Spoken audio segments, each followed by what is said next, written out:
Se o senhor me permitir, depois eu quero insistir na questão do voto útil, mas antes, aproveitando o gancho, o senhor tem dito que nessa campanha os candidatos não estão discutindo como deveriam o tema corrupção.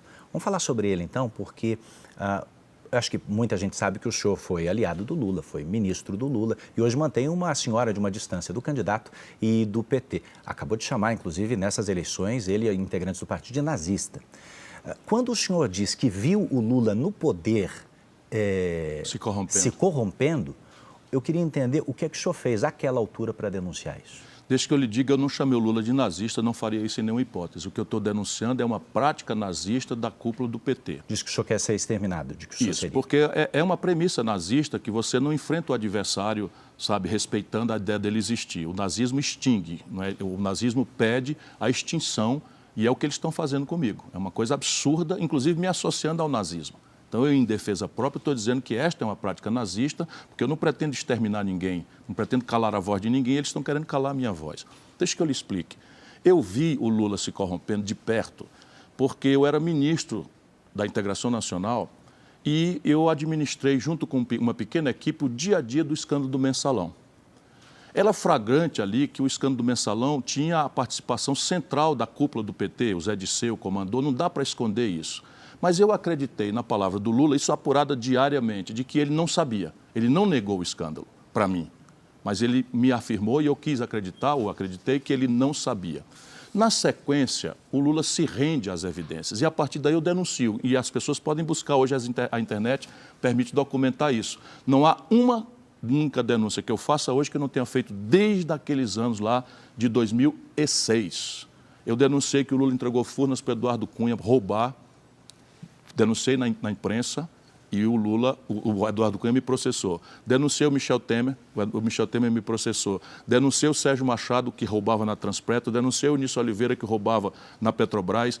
Tudo isso é público. Todos esses escândalos resultaram em processo, para mim, eu denunciando.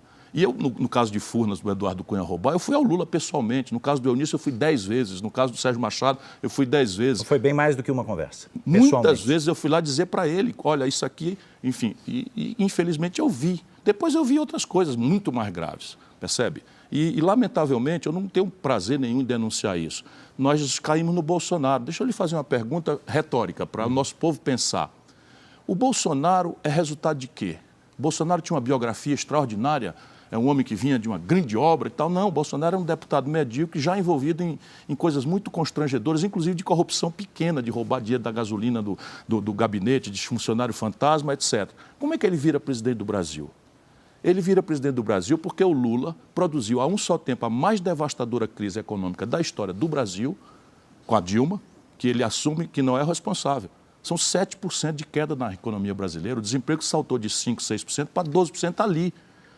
O crédito farto que o Lula expandiu virou 66 milhões e 600 mil pessoas humilhadas no SPC. O crédito farto que ele expandiu virou 6 milhões de empresas no Serasa, na antessala de quebrar. E em cima dessa devastadora crise, que tem data, todo mundo sabe que aconteceu no Brasil, isso é número oficial, 7 pontos de queda na nossa economia, nunca houve na história desse país, como o Lula gosta de dizer. E em cima de uma crise que devastou o emprego, o crédito e o salário das pessoas, a notícia todo dia na televisão de muita roubalheira feita como elemento orgânico do modelo de poder do Lula e do PT. Isto é que produziu o Bolsonaro. Será que a solução para a frustração que nós estamos sentindo com o Bolsonaro, que teve uma oportunidade de ouro e acabou se rendendo ao mesmo esquema que denunciou, a solução para a frustração com o Bolsonaro é voltar ao lulopetismo corrupto, que não sequer se assume para pedir desculpa pelo que aconteceu, e pior, Eduardo, está junto com a mesma quadrilha. Olha que palavra dura que eu estou dizendo. O Lula se acertou com Geraldo Alckmin, o Lula se acertou com Michel Temer, o Lula se acertou com Gedel Vieira Lima. Você lembra, meu irmão? Aquela foto, entra na internet, uma foto de Gedel Vieira Lima, uma foto de 51 milhões de reais. O Lula está agarrado com ele na Bahia hoje. Está agarrado com o Eunício Oliveira, 1 bilhão de reais de contrato sem licitação da Manchester. Ou seja, não aprendeu nada, está se juntando com a mesma quadrilha que levou ele para a cadeia. E eu vou ser obrigado a engolir isso em nome de quê, pelo amor de Deus? O senhor pode arrematar me comentando a afirmação, né, de que o ex-presidente tem levado para a campanha, dizendo que foi absolvido das acusações? É mentira, eu sou professor de Direito. Ele foi absolvido dos 30 processos que ele recebeu, ele foi absolvido em alguns. Mas naqueles que ele foi condenado, ele não foi absolvido em nenhum. não foi inocentado em nenhum. Deixa eu explicar para a pessoa. Se alguém lhe faz uma acusação falsa, né, o Eduardo bateu a carteira de alguém, aí você, né, vai processado. O promotor lhe acusa, você se defende, o seu advogado lhe defende, o juiz vê as provas e no fim diz, não, essa acusação é mentirosa, o Eduardo é inocente. Isso é ser inocentado.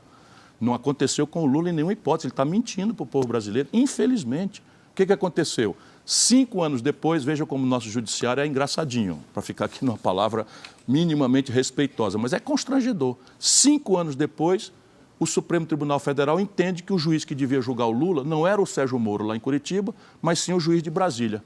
Como o juízo natural foi errado, aspas, aspas, aspas, eles anularam o processo, anular não é absolver, e mandaram começar tudo de novo em Brasília. Tá certo? E quando ia começar tudo de novo em Brasília, o Lula fez 75 anos. E a lei brasileira, para proteger a impunidade, nesse caso, até por uma certa caridade com as pessoas mais idosas, diz assim, não, quando a pena é muito menor do que 10 anos, 8 anos, a pessoa já fez 75 anos, arquiva o processo, não vai ter mais pena. Ele não foi absolvido em nenhuma vez, o processo foi arquivado. Percebe? É diferente de dizer, não, essa acusação é falsa e ele é inocente. Nunca aconteceu. O processo foi arquivado porque o Lula fez 75 anos depois de transferir o processo da vara de Curitiba para a vara do Distrito Federal. Candidato, olhando para as Agora, críticas... veja, nós na política, não temos muita preocupação com essa formalidade jurídica. A questão é 16 bilhões de reais, bi com B de bola, de um povo que está com 33 milhões de pessoas passando fome, 125 milhões de irmãos nossos não fizeram as 3 refeições hoje, 16 bilhões de reais foram devolvidos para os cofres do governo. Os caras que devolveram dizendo o seguinte, isso aqui são os bilhões que eu roubei com o conhecimento do Lula durante o governo do Lula. Isso aqui não dá para responder, irmão, 16 bilhões não é um negócio que transita assim, sabe? E isso aconteceu, lamentavelmente, não tenho nenhum prazer de dizer isso, apenas aí estamos nós agora, não é tendo que escolher entre o coisa ruim e o coisa pior, porque o sistema, comprando os dois, nos obriga a manter exatamente o mesmo modelo econômico e o mesmo modelo de governança política.